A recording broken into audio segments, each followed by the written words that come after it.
할렐루야. 오늘 우리가 하나님 은혜 가운데 이 귀한 자리, 예배의 자리에 왔습니다. 주님께서 가정에서도 예배드리고 또 이 자리에서 함께 예배드리는 우리 모두에게 은혜와 평강으로 함께 하실 줄 믿습니다. 할렐루야. 자, 우리 앞뒤 좌우에 계신 분들과 인사하겠습니다. 우리는 하나님께서 원하시는 아프리카 선교를 하는 교회입니다.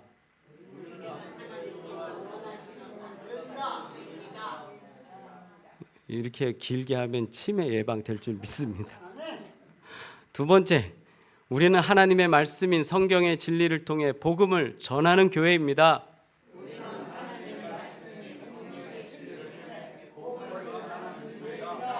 요거는 짧으니까 다 할 수 있을 것 같아요. 우리는 하나님과 힘들어도 끝까지 갑니다. 할렐루야.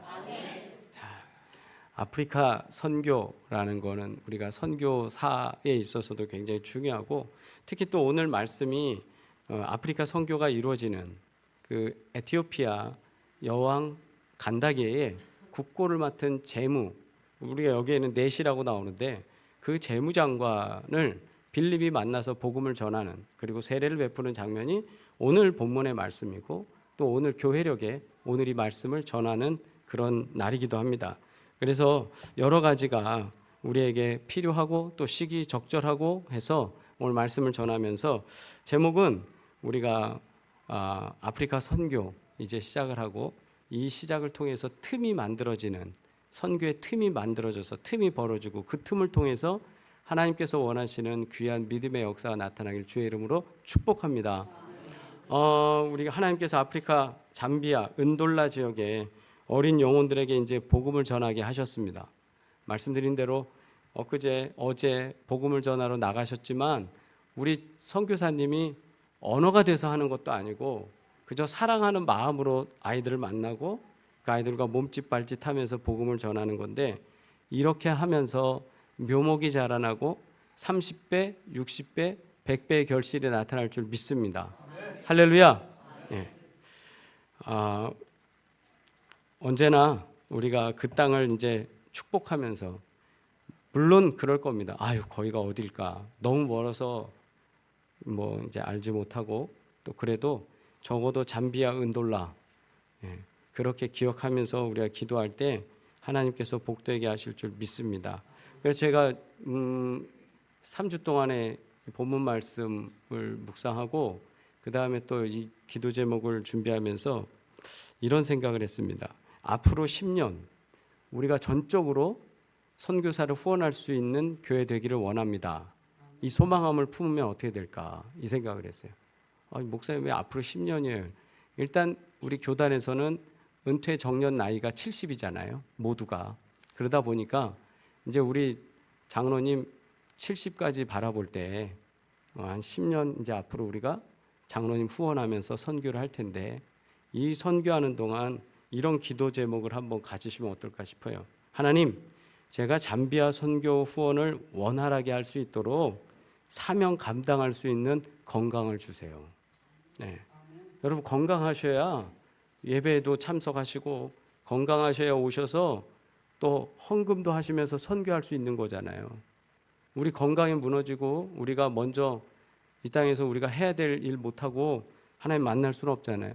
하나님은 우리에게 사명 주셨는데 이거 적어도 10년 동안 감당할 수 있도록 우리에게 건강 주세요. 80은 플러스 10 하면 얼마예요? 90이고 그때까지도 강건하게 해주세요. 무릎, 허리, 근육, 뼈와 모든 곳이 은혜 가운데 강건하게 해주세요. 그렇게 기도할 때 우리 리빙스턴의 기도의 제목처럼 사명자는 죽지 않고 사명 감당할 때까지 복되게 하실 줄 믿습니다. 저에게 그런 감동을 주셨어요. 그래서 우리 교회 어르신들 정말 이 잠비아 선교 후원하는 일 감당하게 하려고 더 건강하게 하시고 이 땅에서의 장수의 복을 더하실 줄 믿습니다. 네, 그렇게 하나님 복되게 하실 줄 믿습니다.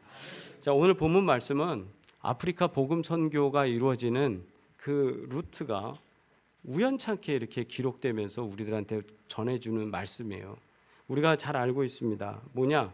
아프리카 선교가 이 간다게의 넷이 간다게의 그 재무장관을 만나면서 복음이 전해졌다라는 하나의 루트가 만들어지는데, 처음에 이 만남이라는 것이 성사될 수 없는 만남인 거예요. 왜 성사될 수 없는 만남이냐면, 빌립은 어디서 선교하고 있었냐면, 빌립은 북쪽의 사마리아 지역에서 복음을 전하고 있었어요. 사마리아 지역에서 복음을 전하고 있었는데 하나님이 그 빌립을 어떻게 하셨어요? 너 빨리 내려가라. 말씀 보겠습니다. 26절로 29절 말씀이에요. 함께 읽겠습니다. 주의 사자가 빌립에게 말하여 이르되 일어나서 남쪽으로 향하여 예루살렘에서 가사로 내려가는 길까지 가라 하니 그 길은 광야라. 여기서 예루살렘에서 가사로 내려가는 길까지 가라 했는데, 빌립이 있는 사마리아에서 이 가사라는 곳까지가 약 70km래요. 하루에 40km 10시간을 간다 쳐도 70km면 이틀을 꼬박 가야지 가는 길이에요. 자, 27절.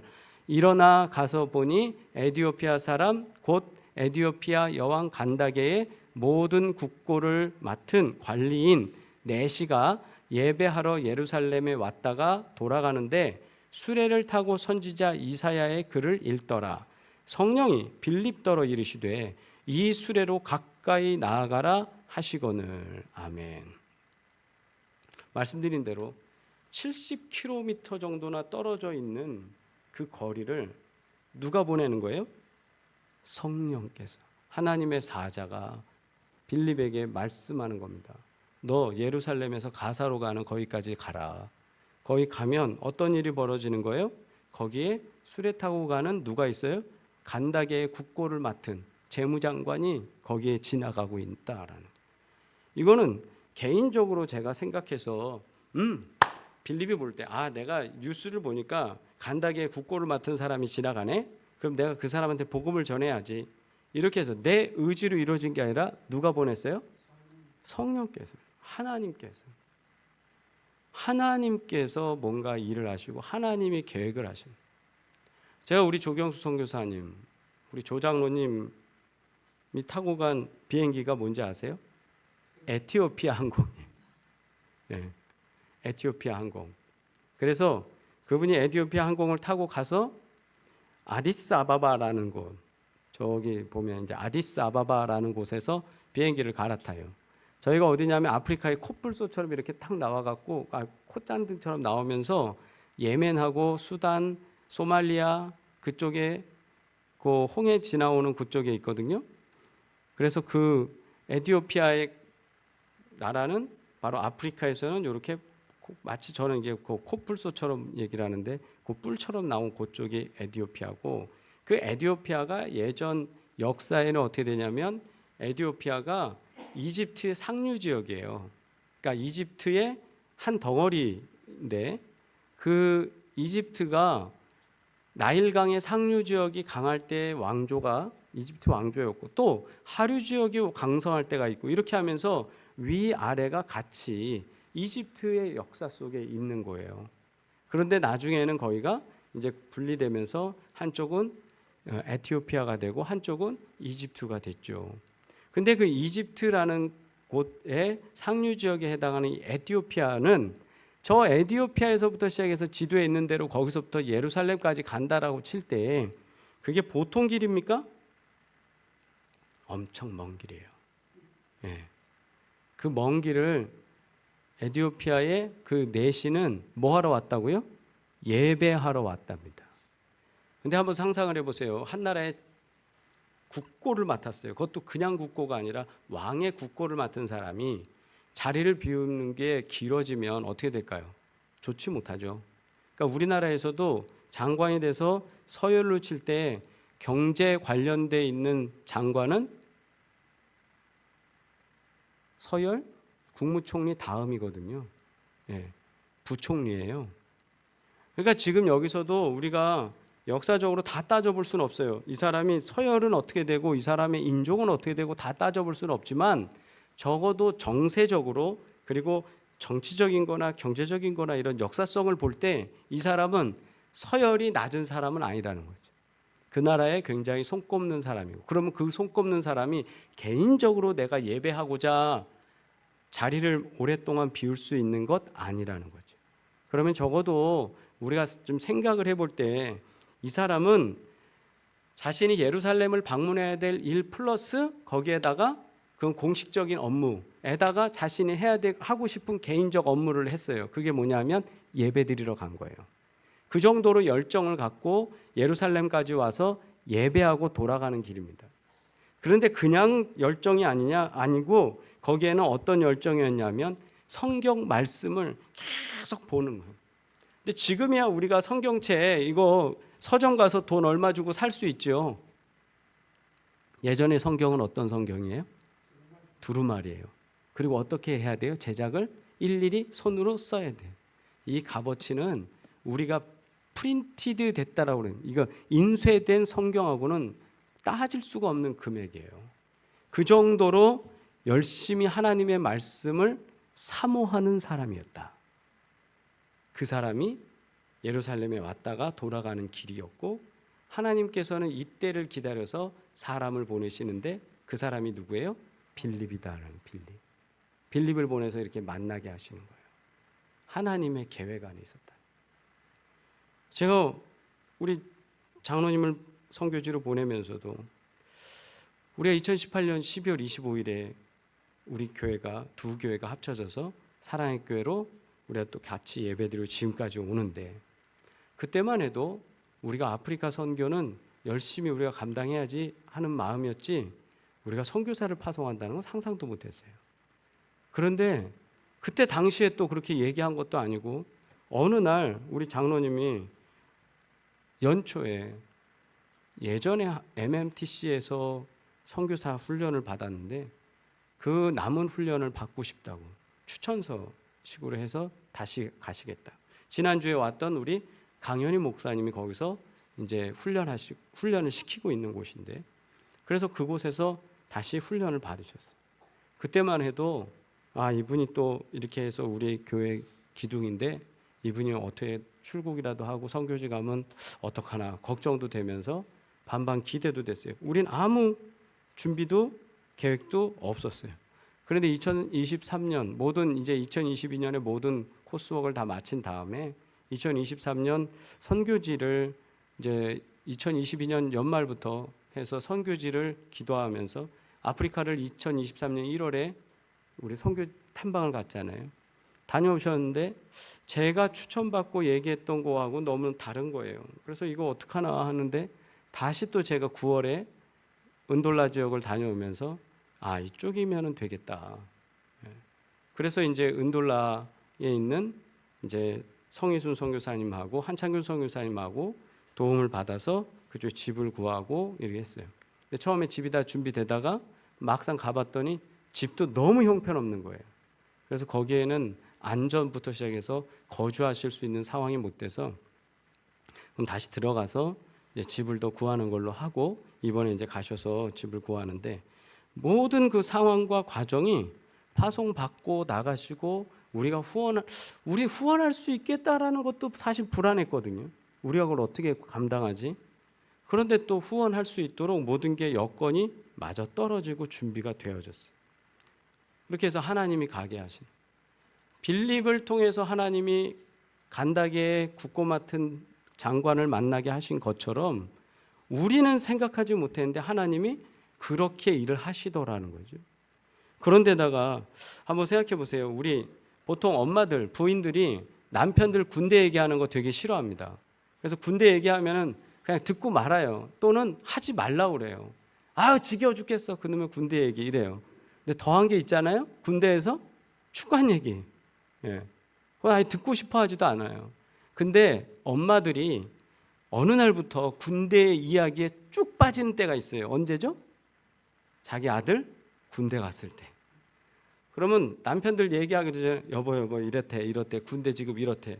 그러면 그때 딱 뉴스를 듣는데 북한 무슨 동향만 나오면 이제 곤두 쓰는 거예요. 그 다음날 새벽기도 가면 엄청 기도하게 돼요. 왜? 저 전쟁이 날 것 같고 막 두렵고 우리 아들 군대에 있는데 얘 당장 나갈 것 같고 훈련받다 힘들 것 같고 뭐냐 하면 사람 아들을 보내놓으니까 내 마음이 거기에 집중되어지는 거예요. 내 생각이 거기 집중되어지는 거예요. 선교사를 우리가 하나님의 은혜 안에서 선교사를 보냈어요. 보내니까 잠비아라는 거 저도 듣도 보지도 못했던 나라, 정말 거기까지 내가 가보겠다는 건 상상도 못했는데 그곳을 생각하게 되고 기억하게 되고 기도하게 되고, 우리도 마찬가지잖아요. 잠비아가 어디야? 그런데 우리 기도하게 되고 찾아보게 되고, 뭐 소식만 들으면 아이고 우리 장로님 거기 계신데, 그리고 다른 사람들 만나면 다른 사람들 관심도 없는데 우린 얘기하는 거예요. 우리 잠비아에 선교사님 보내서 선교한다고. 지난주 우리 장로님 가셔서 장로님들 모임에 선전 많이 하셨대요. 예.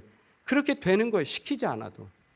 왜? 우리가 사람을 보냈어요. 근데 이 사람을 누가 보낸 거예요? 내가 보낸 거예요? 하나님이 보내신 거예요. 하나님 보내셨기 때문에 우리 마음이 쏠리고 우리가 기도하게 되고 염려하게 되고, 잘 있는가, 잠은 잘 잤나, 먹는 거는 잘 먹는가. 이제 거기는 추워져요. 우린 더워지고 반대 방향이라. 근데 하나님이 다 감당하게 하시고 도우실 줄 믿습니다. 하나님 재정의 문제도 다 채우시는 거예요. 재정의 문제도. 그래서 참 감사하고, 우리끼리 비밀인데 그 선교사님 생활비 지원은 우리가 약정한 대로 하거든요. 그런데 제가 말씀을 준비하다 이런 생각을 했어요. 여러분 1년에 몇 번 좋은 일 있을 때, 좋은 일 기억이 되고 좋은 일이 아이고 참 좋은 일이네 감사하네 하면 선교사님 밥 한 번 산다 생각하고 선교헌금 따로 하세요. 그거. 그래서 그거는 모았다가 여기 한 번 왔다가 가는데 200만 원이 넘어요. 비행기 값만. 예. 그거는 따로 모아서 우리가 한 번 왔다 가실 때 그래도 비행기 값은 조금씩이라도, 다는 못하더라도 조금이라도 돕고 좀 했으면 하는 마음이 제일 들어요. 여러분 마음에 좋은 일이 있을 때 이거 좋은 일인데 이러면, 그거는 그때 옛날에 우리 엄마들이 새벽에 쌀을 떠서 목회자 생활하기 위해서 먹을 수 있도록 성미를 뜨듯이 그렇게 좋은 일 있으면 그렇게 뜨세요. 그러면 하나님이 그 일을 통해서 더 아름다운 것으로 복 주실 줄 믿습니다. 예. 그래서 하나님께서는 이렇게 틈을 만드셔서 사람을 만나게 하시고 사람을 보내시고 하더라. 이렇게 돼서 아프리카에 복음이 전해졌어요. 오늘도 우리가 그렇게 복음을 전하러 우리 선교사가 또 나갔어요. 그곳에서 하나님께서 어린이를 만나고 엄마들을 만나고 또 학생들을 만나고 하면서 복음을 전할 수 있는 틈이 만들어지게 하실 줄 믿습니다. 이게 틈이에요. 두 번째, 30절로부터 33절 말씀 함께 읽습니다. 시작. 빌립이 달려가서 선지자 이사야의 글 읽는 것을 듣고 말하되 읽는 것을 깨닫느냐? 대답하되 지도해 주는 사람이 없으니 어찌 깨달을 수 있느냐 하고 빌립을 청하여 수레에 올라 같이 앉으라 하니라. 읽는 성경 구절은 이것이니 일러스되 그가 도살자에게로 가는 양과 같이 끌려갔고 털 깎는 자 앞에 있는 조용함과 같이 그의 입을 열지 아니하였도다.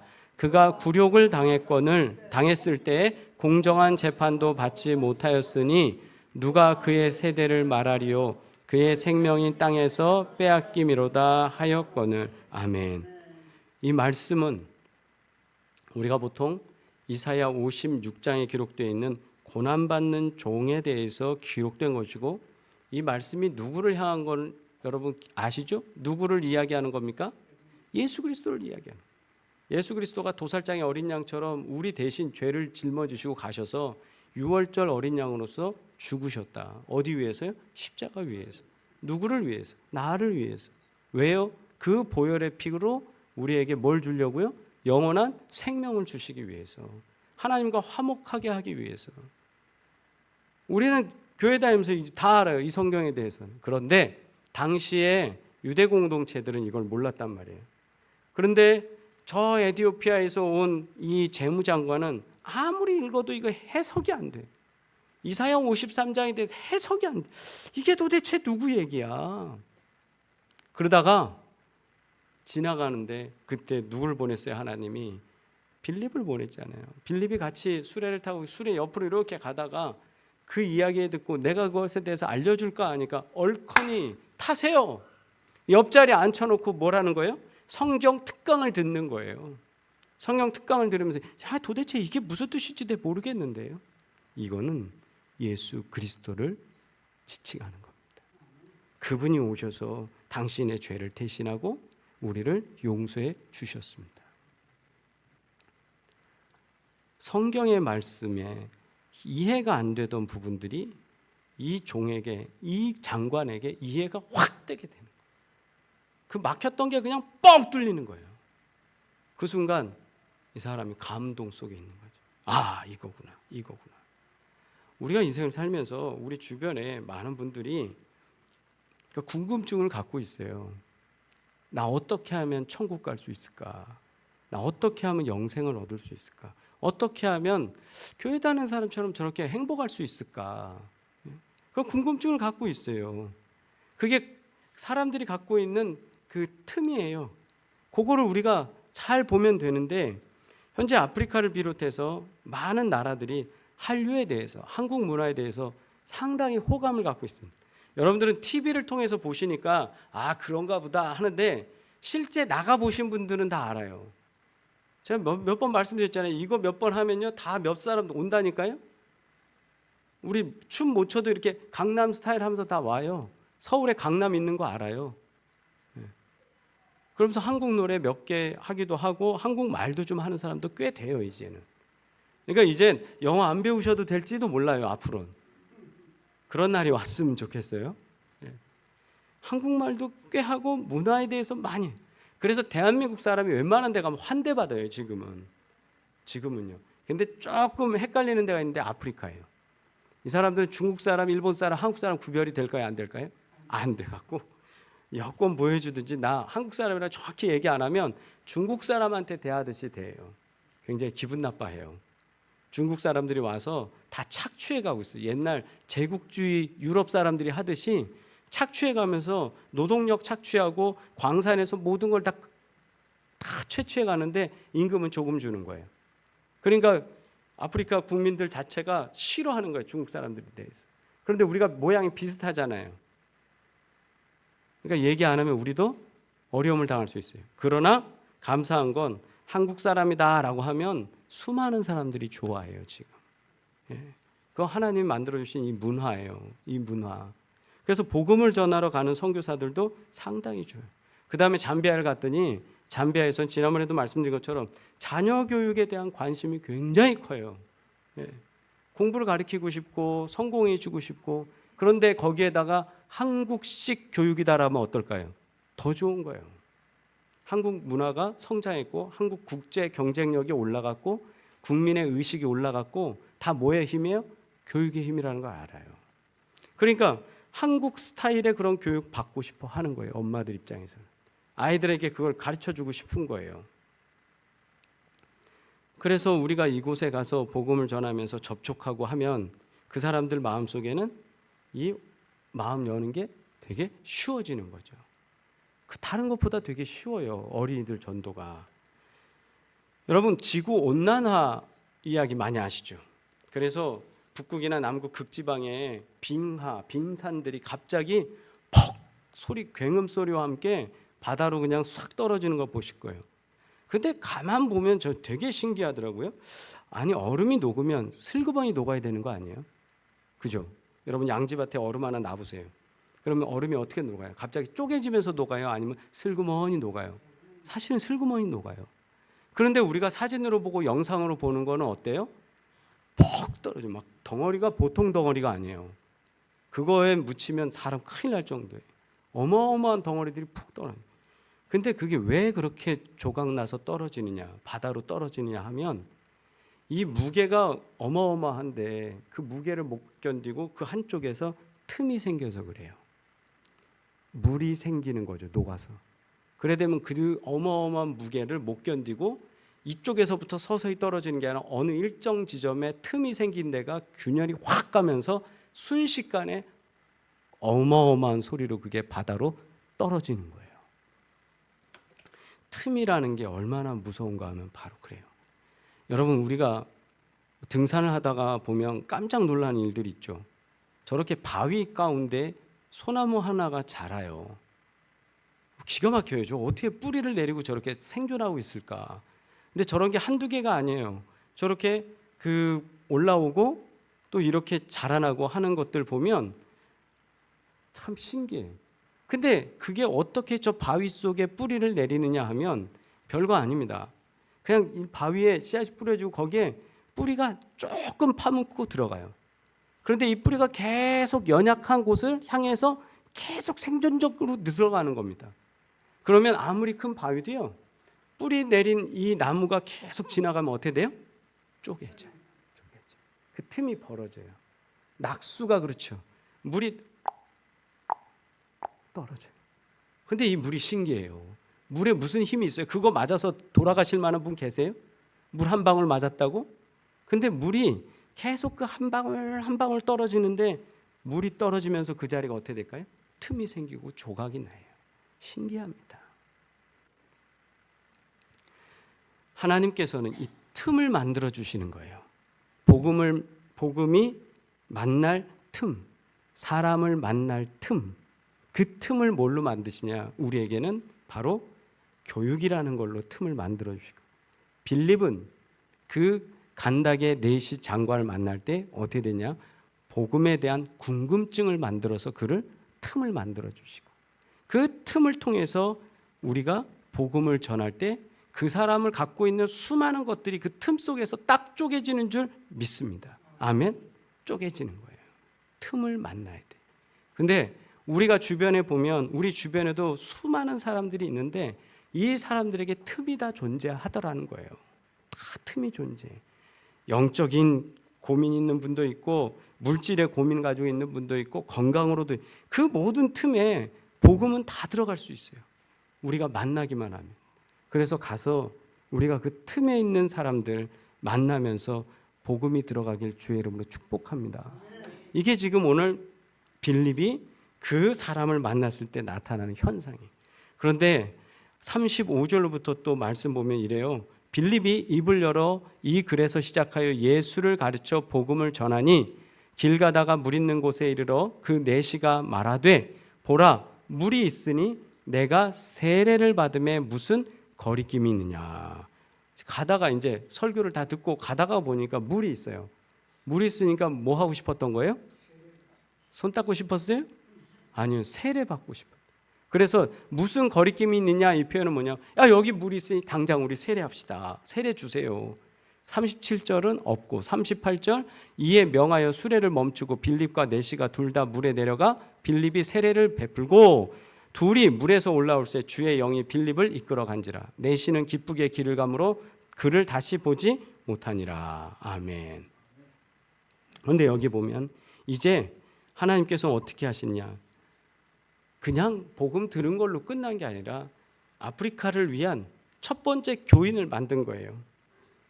어떻게 해서요? 세례를 베풀게 해서. 마침 거기에 물도 준비해 놓고 마침 그에게 감동을 주시고 마침 그가 내려가서 할 수 있도록 지금 우리에게도 아프리카 선교할 수 있는 틈을 만들어 주신 줄 믿습니다. 이제 사람 보냈잖아요. 이제 우리가 계속 기도하는 가운데 접촉하면서 만나면서 그들 속에 필요한 것을 우리가 전해주고 그러면서 예수 그리스도가 그 안에 틈바구니 속으로 들어갈 줄 믿습니다. 그렇게 들어가면서 그 사람들의 인생을 쪼개고 하나님 은혜 안에 거할 수 있도록 주님께서 복되게 하시는 놀라운 증거가 있을 줄 믿습니다. 그곳은 아프리카는 우리보다 더 일찍 이렇게 해서 복음이 전파됐어요.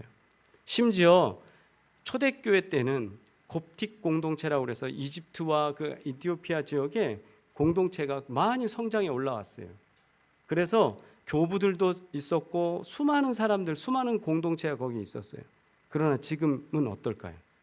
지금은 그들의 신앙이 변질되어졌어요. 아프리카 토속 종교의 기독교 신앙이 흡수되면서 변질됐어요. 그 변질된 곳에 이제 누가 가서 또 이야기하고 전해야 할까요? 한국 사람들, 한국 선교사들, 우리 조 선교사님, 이제 그 일 때문에 간 거예요. 거기 교회가 없는 게 아니에요. 교회가 있음에도 토속 종교된 교회예요. 네. 추장님 오신 거하고 목사가 설교하는 거랑 별다르지 않은 모습이 있는 게 지금 그쪽 상황인 거예요. 복음의 수용은 우리보다 더 빨랐지만 제대로 깨닫지 못한 그들에게 다시 우리가 가서 복음을 전하고 이제 우리를 통해서 하나님이 일하시게 되는 겁니다. 37절 말씀 아까 없음이라고 나왔는데 시내 사본과 알렉산드리아 사본, 바티칸 사본에는 그 성경 구절이 없어요. 그런데 바시리엔시스라는 사본에는 이렇게 기록이 되어 있어요. 빌립이 말하기를 만일 당신이 마음을 다하여 믿으면 합당하리라. 그 말은 뭐냐면 당신이 마음을 다하여 믿겠다면 세례를 베풀미 합당하다. 그랬더니 그 내시가 이렇게 얘기하는 거예요. 나는 예수 그리스도가 하나님의 아들이신 것을 믿습니다.